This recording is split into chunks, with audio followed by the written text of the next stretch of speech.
안녕하세요. 좋은 행정사 공인중개사 사무소입니다. 방문을 환영합니다.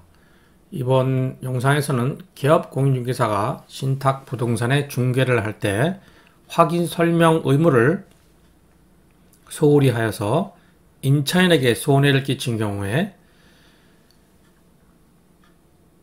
이것이 소송에 가서 재판부의 판결이 어떻게 났는지 그 판결 내용과 신탁이 된 부동산을 임대차 할 때 주의할 점에 대하여 알아보도록 하겠습니다. 그 사례 사건 개요를 보면 기업 공인중개사가 평소 잘 알고 지내던 임대인의 말만을 믿고 신탁 원부를 확인해 보지도 않은 채 임대차 계약을 체결하고 임대 보증금을 받은 후 임대인이 연락 두절이 되었습니다. 이 임차 목적 건물은 신탁 계약이 체결되어 있었고 신탁 회사는 신탁 계약상 임대차 시 위탁자는 신탁자의 동의를 받아야 한다는 신탁 계약의 내용을 위반하였다는 이유로 임차인은 신탁 회사로부터 명도 소송을 제기당하였고 그리고 그 소송에 패하여서 임차 건물을 명대에 주고 나오면서도 임대차 보증금을 돌려받지 못하게 되었습니다. 판결의 요지를 보면 그 본 사안에 대해서 재판부는 기업 공인중개사는 계약 체결 시 등기사항 증명서상에 공시되어 있는 신탁 원부를 발급받아 이를 제시하여 위탁자인 임대인과 수탁자인 신탁회사 간에 체결된 신탁 계약에 대한 내용을 임차인이 이해할 수 있도록 확인 설명하여야 할 의무가 있다고 하였으며 또한 신탁 원부상 임대차 시 위탁자는 신탁자의 동의를 받아야 한다는 계약 내용대로 신탁사의 동의를 얻어 계약을 체결했어야 하는데 이를 소홀히 한 기업 공인중개사의 책임을 인정하였습니다. 즉 임대차 시에 신탁자가 정당한 임대인으로 보아야 한다는 것입니다. 임차인은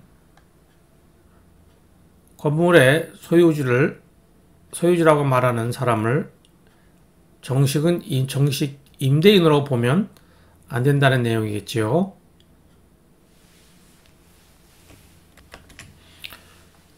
그럼 등기사항 전부 증명서상에 신탁이 어떻게 기재되는지 한번 보겠습니다.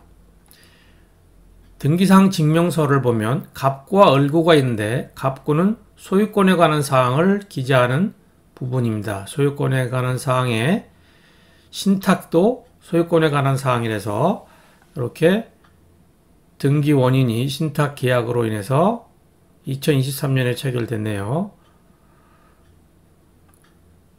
그래서 공유자 전원 지분 전부가 신탁회사로 이전된 것입니다.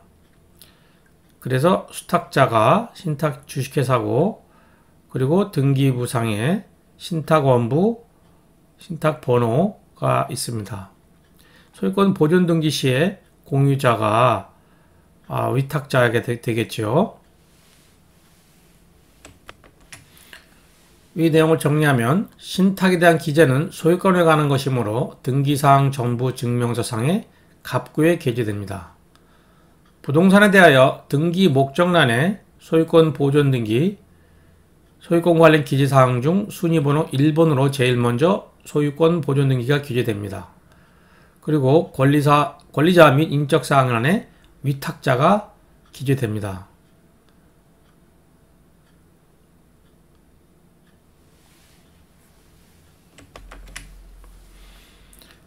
수탁자의 인적사항, 수적자 인적사항이 순위번호 두 번째로, 순위번호의 두 번째로 수탁자의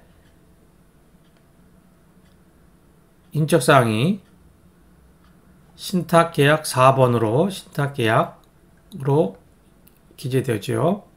그리고 세 번째로 신탁계약 체결과 동시에 공유자 전원의 지분이 수탁자에게 이전되므로 전원인 공유자였었는데 전원 지분이 전부 수탁자 이전되므로 소유자는 요 2번에 이 신탁 주식회사가 수탁자가 되고, 임대차를 포함한 모든 법률 행위는 이 5번의 신탁 원부에 기재된 내용에 따라서 행해져야 됩니다.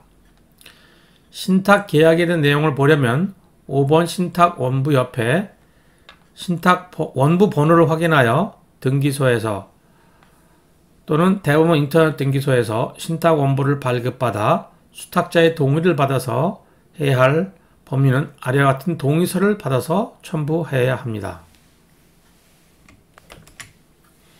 수탁자의 동의서 기재 내용 사례입니다. 신탁회사죠. 임대차 동의서란 제목 하에 수탁자가 기재됩니다. 무슨 신탁 주식회사 기재되겠죠. 그리고 당사는 상기 부동산의 담보신탁의 우선수익자로서 동신탁계약 의탁약에 따라 위탁자와 임차인 간 임대차 계약 체결을 하는 것에 동의한다라는 이런 내용으로 동의서가 첨부되어야 합니다. 그래서 수탁자인 신탁회사가 발급한 동의서에 이러한 동의 의사표시가 기재되어 있어야 되며, 개업공인중개사는 임대차 계약 체결 중개 시 신탁원부의 내용을 확인하고 이러한 수탁자 명의의 동의서를 임대차 계약서에 첨부해야 합니다. 계약 체결을 하기 전에 신탁원부 및 임대차 동의서에서 확인해야 할 사항입니다. 신탁원부에서 신규 임차인보다 우선순위에 있는 채권 금액을 확인하여 보증금, 즉 자신이 내야 할 보증금을 나중에 돌려받을 수 있는지 그 회수 가능성을 짐작해 봅니다. 그리고 임대차와 관련하여 신탁원부에 기재된 금지사항 여부, 기타 동의사항 여부의 확인을 해야 합니다. 그리고 임대차 보증금 및 차임 입금 방법, 입금 계좌가 수탁회사인지 또는 위탁자인지 그 입금 계좌를 확인한 후에 신탁 원부상에 기재된 내용대로 수탁자 또는 위탁자에게 입금하여야 합니다. 임대차 동의서와 신탁 원부에 보증금 반환에 대한 책임이 누구에게 있는지 확인하여서 보증금 반환을 그 당사자에게 받아야 되겠습니다. 그러면 개업공인중개사가 확인 설명할 사항은 신탁된 부동산은 수탁자가 정당한 임대인의 지위를 가지므로 수탁자, 신탁회사겠죠.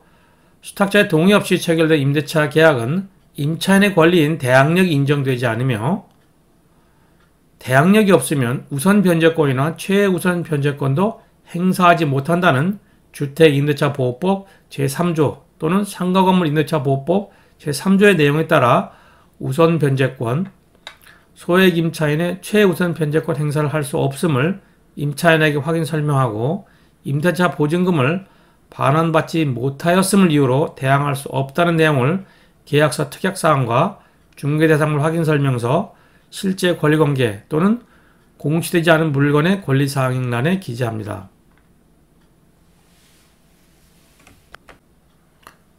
신탁재산의 관리 및 처분에 관한 법적 규정이 소액 임차인의 권리보다 우선할 수 있으므로 수탁자가 동의하여 체결한 임대차 계약이라도 소액 임차인의 최우선 변제권 행사를 할 수 없다는 내용을 확인 설명한 후 기재하여야 합니다.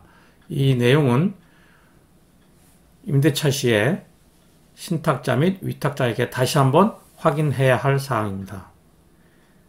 다음 세 번째로 계약 만기가 되어 임대차 계약을 갱신할 때에도 반드시 수탁자의 동의서가 필요하고 이 동의를 받아서 동의서를 첨부해야 함을 확인 설명해야 합니다. 그리고 계약서 특약사항에 임차인은 신탁원부상 채권 금액 및 기타 계약 내용을 확인하였으며 이에 대한 설명을 받아서 내용을 전부 이해한 후에 계약을 체결한다는 그런 내용의 문구를 기재해야 합니다.